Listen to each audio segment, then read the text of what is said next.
নওগাঁর মহাদেবপুরে বিএনপির এই সমাবেশ অনুষ্ঠিত হচ্ছে।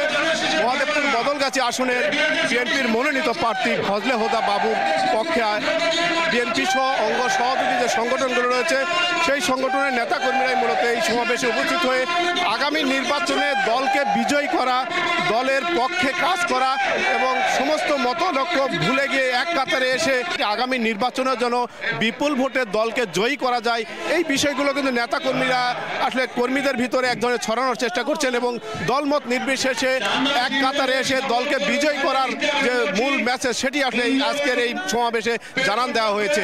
যারা বিএনপিকে ভালোবাসে, ধানের শীষকে ভালোবাসে, তাদের নিয়ে আমরা ভোট করতে চাই। ইনশাল্লাহ আমরা এই আসনে জয়ী হব।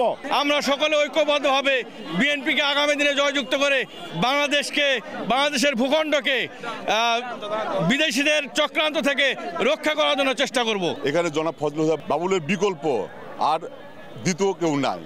এই জন্য আমরা সকলে চাই, আমরা সকলের কাছে দোয়া চাই, আগামীতে সকলকে নিয়ে কাঁধে কাঁধ মিলিয়ে হাতে হাত মিলিয়ে সবাইকে নিয়ে যেন রাজপথে কাজ করতে পারে। সব মিলে প্রায় 3,75,000 ভোটার রয়েছে। আগামী নির্বাচনে এই ভোটের মাঠে একটা প্রাণ চাঞ্চল্য আমরা লক্ষ্য করছিলাম। ভোটাররা একটা উৎসাহ উদ্দীপনা নিয়ে অপেক্ষা করছেন আগামী নির্বাচনে তাদের কাঙ্ক্ষিত যোগ্য নেতা নির্বাচন করার জন্য। নওগাঁর মহাদেবপুর থেকে এম আর রকি, সময় সংবাদ।